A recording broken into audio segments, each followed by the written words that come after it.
Welcome to the Love All Tennis channel. Kindly subscribe and enjoy the video. Recent bouts of alienation have left the tennis world questioning Naomi Osaka's future and her commitment to the game. After Naomi turned 25 in mid-October, she took to Instagram to thank the legions of well-wishers who left her congratulatory birthday messages.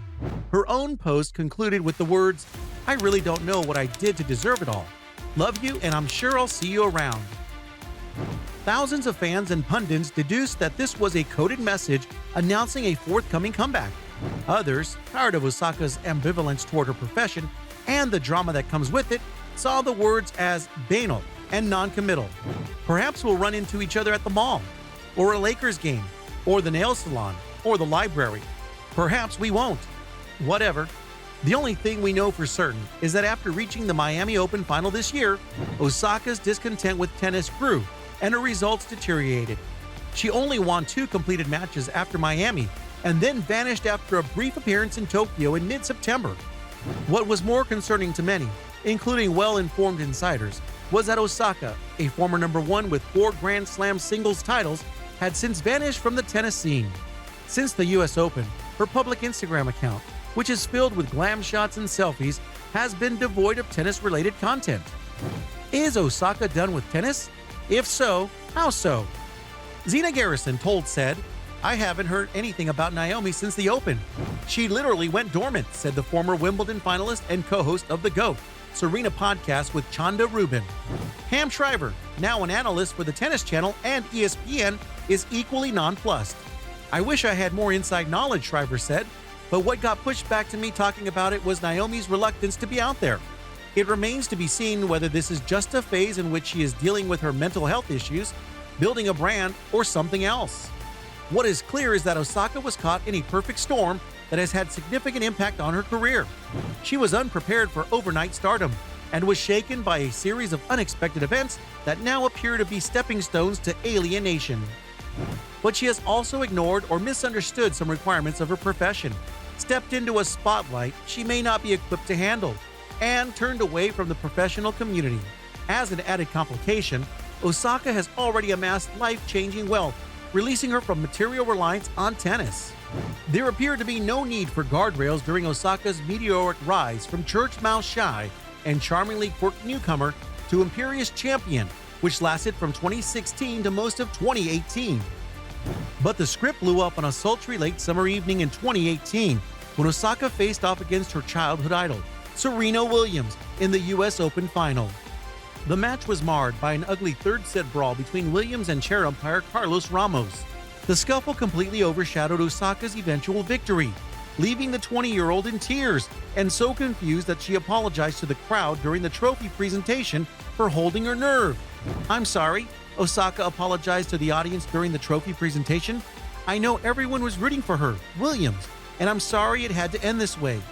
Osaka went on to win the 2019 Australian Open, but many believe that her unpleasant experience in 2018 just festered, eventually manifesting as a real trauma in Shriver's words.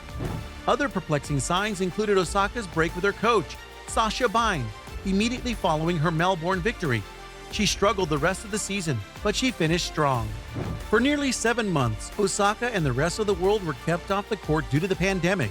They returned to a world where tournaments were held without spectators, under strict health protocols, and in the midst of social justice protests raging across the United States.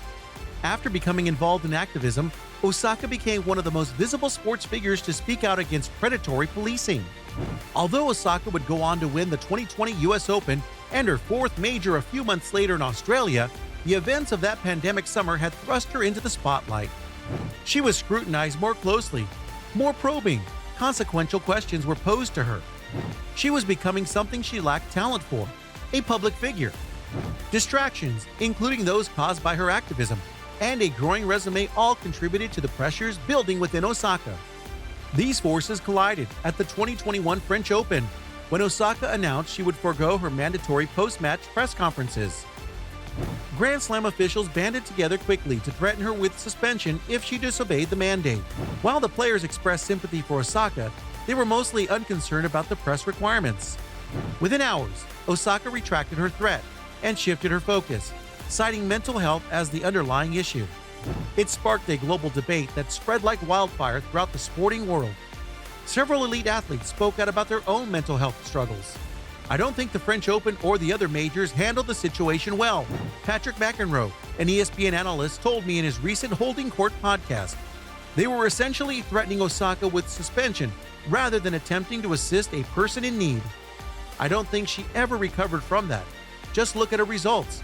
Osaka is 19-12 with no titles since then."